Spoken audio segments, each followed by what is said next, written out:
Je dis que j'appartenais au diable parce que la Bible nous dit précisément dans 1 Corinthiens 10, verset 20. On va lire. Ok, je suis prête. Dans 1 Corinthiens 10, verset 20. Ouais. Vous ne pouvez pas boire la coupe du Seigneur et la coupe des démons. Vous ne pouvez pas participer à la coupe du Seigneur et à la coupe des démons, c'est-à-dire, tu ne peux pas dire tu es avec Jésus, mais tu fais comme un démon. Les démons vont vivre dans le péché. Ouais. Tu ne peux pas te dire tu appartiens à Jésus, mais tu vis dans le péché. Et tu ne peux pas te dire tu appartiens à Jésus, mais tu fais de l'idolâtrie. Parce que moi, je n'avais pas de plan de l'idolâtrie. Lorsque quelqu'un venait me dire Jésus n'aime pas les marabouts, ou Jésus n'aime pas quand on étouffe les animaux pour louer les ancêtres, je te dis, hé, va là-bas. Va avec ton Jésus là, la Sainte Vierge Marie, l'envoyeur de Jésus. Tu vois que je persécutais les enfants de Dieu. Et comment un chrétien, comment j'appartiens à Jésus, je persécute ceux qui étaient en Jésus. Ce qui montre encore que je n'étais pas en fait un croyant. Et la Bible nous dit également, Jésus dit à ses disciples, parce que je n'appartiens pas au monde, j'appartiens à l'esprit, ce qui fait que le monde vous est. Le monde vous est. Et ceux qui appartiennent en fait à l'esprit, ce sont ceux qui écoutent, ce sont ceux qui demeurent dans les commandements de Dieu. Ce sont ceux en fait qui sont en Dieu.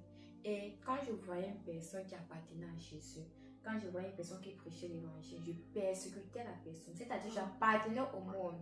Parce que les gens qui appartiennent au monde, lorsqu'ils voient quelqu'un qui prêche l'évangile, lorsqu'ils voient quelqu'un qui vise le péché, ils sont énervés. Exactement, que le normal soit le péché, ils sont énervés, ils commencent à te persécuter. Ouais. Moi, je faisais partie de ces gens-là. Moi, je te vise. Quand tu venais prêcher l'évangile, tu sais que prêcher Dieu est comme un bas, Dieu est comme un bas. Je te visais. Ce qui fait que j'appartenais au monde. C'est pourquoi Jésus a dit, vous qui n'appartenez pas au monde, c'est pourquoi le monde vous est. Parce que vous appartenez à l'esprit, vous n'appartenez pas au monde. Si moi, le monde m'a haï, combien a pour forte raison que le monde vous haïra vous? Voilà, c'est l'ensemble de ces choses en fait qui prouvent que moi avant je n'étais pas du monde. Et maintenant, tu peux me dire par exemple que tu peux pas me dire princesse, faut mentir, faut boire de la moi j'accepte cela. Tu peux pas me voir en fait normaliser le péché. Parce qu'aujourd'hui maintenant, j'ai décidé d'obéir à Dieu. Aujourd'hui, je ne vais pas affirmer que je marche avec l'esprit, je n'appartiens plus au monde. Parce que ma foi en fait produit les œuvres.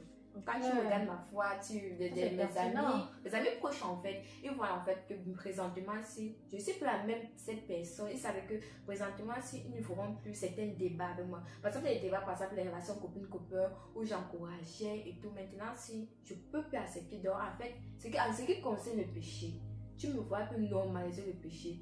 Donc, présentement, je suis une chrétienne en fonction des saintes écritures. Et avant, j'étais juste avec le diable sans savoir. Ok. Franchement, tu vas dire quelque chose de vraiment pertinent. Et j'espère que vous l'avez compris comme moi. En fait, la différence, selon ce qu'elle dit, c'est... Selon ce que la Bible dit. Non, selon ce que la Bible dit. Selon ce que la Bible dit. La différence se trouve autour de l'obéissance et de l'application à la parole de Dieu. Donc, quelqu'un qui appartient, quelqu'un qui est vraiment un chrétien, c'est quelqu'un qui a cru en Jésus, qui a la foi en Jésus et sa foi produit des œuvres. Donc c'est ça en fait. Et nous espérons qu'à travers ceci, vous avez compris la différence entre un chrétien et un païen. Parce que les gens disaient un païen, c'est une personne qui ne parle pas à l'église et tout, c'est une personne qui ne croit pas en Jésus. Mais si toi, tu reconnais que Jésus existe, mais tu n'obéis pas, tu es un païen. Parce que la Bible définit un païen comme étant une personne qui ne produit pas en fait les œuvres de l'esprit. Tu n'obéis pas, tu es un païen. Et qu'un chrétien, un enfant de Dieu ou un disciple, c'est une personne tout simplement qui obéit à l'évangile de Dieu. Tu ne peux pas te dire que tu es chrétien, mais tu te dis, la Bible, ce sont les hommes qui écrivent. Comment tu peux croire, mais tu ne crois pas à sa parole. Voilà, en fait, c'est l'ensemble de ces choses qui prouvent en fait que tu es chrétien. Tout simplement l'obéissance à la parole de Dieu. Si c'est que tu n'obéis pas, tu n'es pas chrétien, tu ne crois pas à Jésus, tu es avec le diable. Waouh! C'était vraiment chargé aujourd'hui et nous espérons que vous avez pu comprendre. À la prochaine, soyez bénis et mettez en pratique. C'est très important. Non.